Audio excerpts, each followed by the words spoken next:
Good day, everyone. This is the group to report the Chapter 8 Gender, Interest, and Needs in Development. First, let's have our motivational exercise that was prepared by our group. Find the 5 missing words. So, we have our 5 missing words: the sex, needs, develop, empower, and the gender. So, let's find the first one. I'll give you 5 seconds to find the word sex.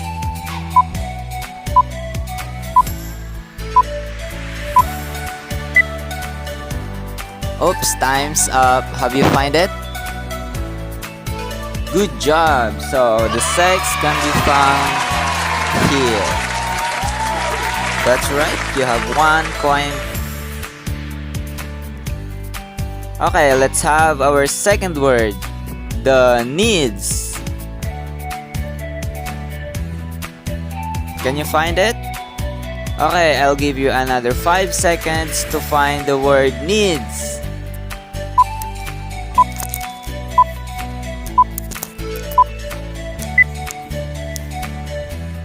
Did everyone find the word needs? Oh, good job. So the word needs can be found in here. That's right. Let's proceed to the third word, the develop.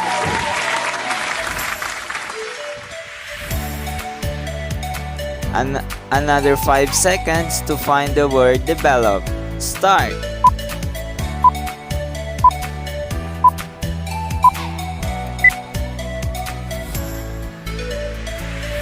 Did somebody find the word develop?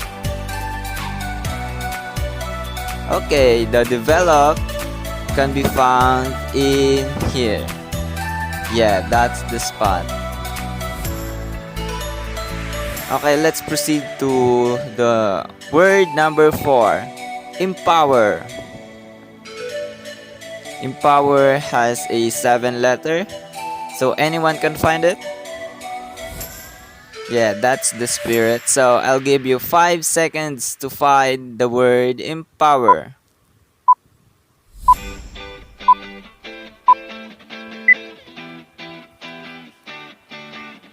That's right. Good job, everyone. So empower can be found in here.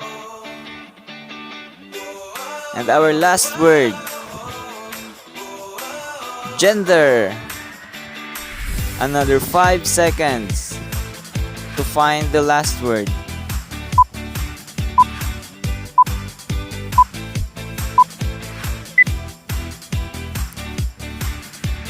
Did anyone find the word gender?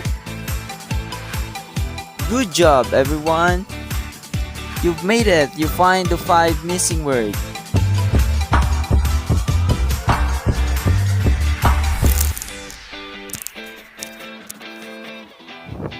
So now let's have the introduction of our topic.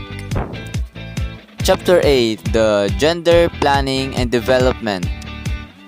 So in our report, we have this book by Caroline O. and Moser entitled Gender Planning and Development Theory, Practice, and Training.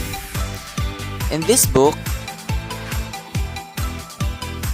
Miss Caroline discussed feminist theories in relation to trends in gender and development and also the gender planning. So in this work, women's needs are categorized into 2. So before we finish the report, we'll have to discuss the 2 category of women's needs. These needs are concerned with gender roles, empowerment, and women's access to resource and decision making, both in the public and private sphere. Moser focused on women's liberation and empowerment. In relation to practical and strategic gender needs, particularly the need of grassroots women. By the way, grassroots means ordinary people regarded as the main body of an organization's membership. Development plans and policies often view women as the homogeneous group, This view, however, assumes that the needs of women are all the same. So, in these development plans and policies, everyone thinks that needs of women are all the same. Like every woman in the world have the same needs, but as far as we know, they are different. So that's it. I have finally introduced our topic. So let's have our lesson objectives. At the end of this chapter, the student should be able to first, to identify the difference between gender interest and gender needs. Second, is to give examples of gender needs and explain how policy can be made responsive to these needs. And the last one is to discover his or her own strategic and practical gender needs. Gender interests are assumed by many to be same for all those belonging to the same sex. This notion also applies to the gender interest of women. So as far as we know, every gender has the same needs and interest in every belonging. But as we finish this report, we'll be able to discover how men or women have different needs and interests. Maxine Molyneux is a feminist often quoted for her ideas on gender interests and different social movements. Defines gender interest as interests that are developed by men or women by virtue of their social positioning through gender attributes. Gender interests are considered prioritized gender concerns, while gender needs are means by which their concerns may be satisfied. Gender interests are further differentiated into either practical or strategic depending on how these gender interests are addressed. Let us proceed to our next topic. Basically, gender needs have two categories. These are practical gender needs and strategic gender needs. These are needs identified by the women due to their subordinate position in the society and vary from one society to another. Women's and girls' needs in general are typically related to responsibilities and tasks associated with their traditional gender roles. These refer to those needs that are identified by women in a particular context. Practical gender needs, in terms of planning, are not necessarily feminist in content. Practical gender needs are concerned with women's immediate needs for survival, nutrition, living conditions, healthcare, and employment. These needs are formulated from women's life experiences, are immediately perceived necessities, and are identified by women themselves in their specific context. They are based on the existing gender division of labor, the needs of women as mothers and wives according to their socially constructed roles in their society. Women's practical gender needs often involve their roles in the households as primary agents in the reproductive sphere. These roles may include childcare, food provision, housework, and often are augmented in income of the household. The statement that practical gender needs such as access to water, childcare, and nutrition are women's needs obscures the true women-specific needs many women face. Access to water and proper nutrition are universal needs.